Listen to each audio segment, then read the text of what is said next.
heard from the jungle. You know what I mean? Pink houses, behind the scenes. It's episode 3 right here. We got OG Wise.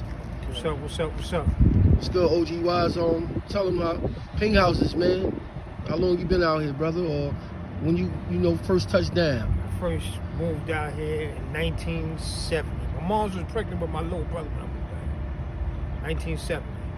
That's A long time ago when they had to keep off the grass signs. So we had to ride your bike around the block. You couldn't ride it around the block. What side you moved to in Pink House? 7 and 8 side. Okay. 7 and 8 side. 7 and 8 side. So what it was like growing up in Pink House? Shit was fun, man. You know what I'm saying? You came out on a Saturday, played ball, baseball, basketball, football. Shit was fun. Yeah, episode 2, I touched on how sports build relationships. Yeah. Kept the peace. That's true. Yeah, sports built a relationship, kept the peace. You know, sometimes you get a little trash talking. Nigga might talk a little bit too much trash and get punched in the face. But other than that, it was all good. So what you can say about in Pink House is like when did everything change, like from good to bad? Like, was it the crack era? The crack era, definitely was the crack era. Man. Definitely was the crack era. That's when like grimy got grimy. So people don't know, like, how was the crack era like growing up in Pink Houses in East New York? What was the crack era like? Crack era was, I'm gonna say it was like a mixture between New Jack City to Carter and what's that movie? Boys in the Hood. You know what I'm saying? Everybody, the crackheads was getting you or whatever. The drug dealers was like, you couldn't be on this block, you couldn't sell here. That's when all the wars started. Mother tell you can't sell here. This is my block. Crackheads selling you shit. I remember crackheads sold me a TV, and it was heavy. I thought it was heavy. I was carrying it, so I bought it. I took it upstairs, plugged the shit in, and this shit had a rock in it. Had a rock in it. That's crazy. So that's like real stories, like shit. The buildings, like selling drugs in the building, crackheads coming to cop. Crackheads coming to cop. You keeping your package in the mailbox. On top of the roof, stashed in between the little bricks we used to have on the floor. You know what I'm saying? So what year you think in the 80s, like 85, 86, when shit like the violence really went crazy? Like what year you could say? I'm gonna say like 85, 86. That's when shit went crazy. I think shit went crazy. Some shit went crazy? Around there, 85, 86, 87. And it was it like a free enterprise where anybody could hustle? Or you had to be somebody to pick a package up? We had to be somebody. But nowadays, anybody can hustle. Anybody can get a package, man. So you had to be, it's like the rap game back then, you had to be co-signed? Yeah, you had to know somebody, man. You had to know somebody to put some work out here, man. Okay. You know what I'm saying? And, if you ain't know nobody, you wasn't getting it.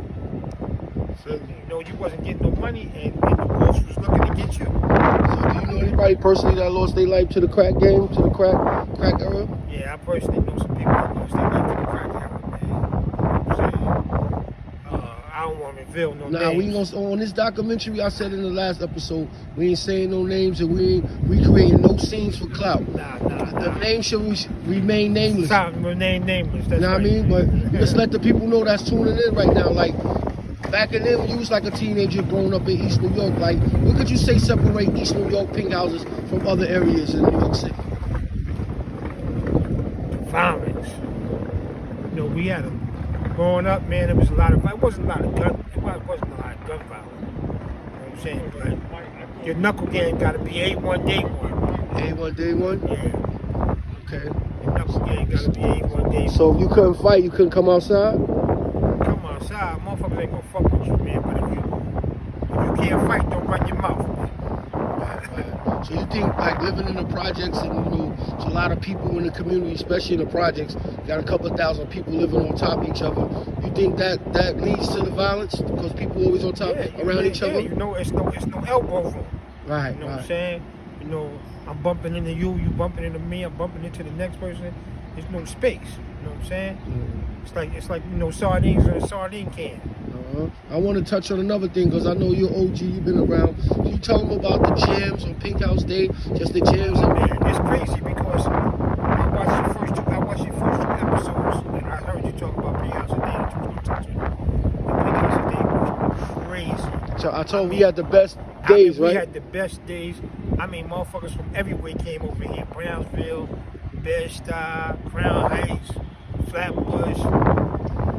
Motherfuckers came from everywhere to come to Pink House Day.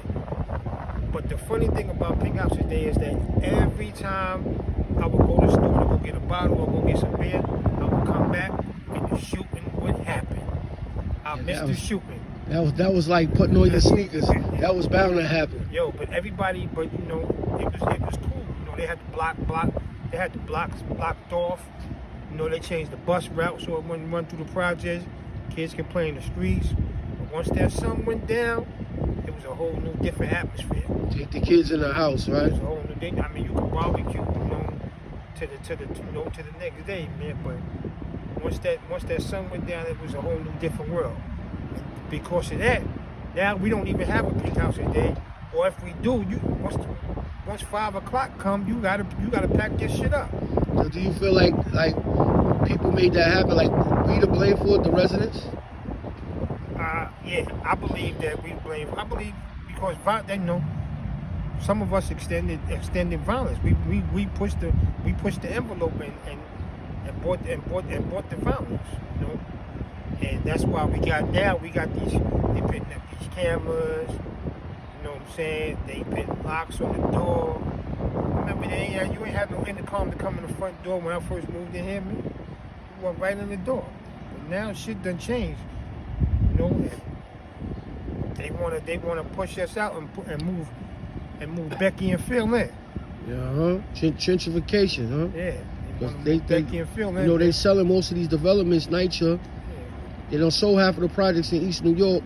Know what I mean? Boulevard, Linden, all that is sold. Private companies is running them.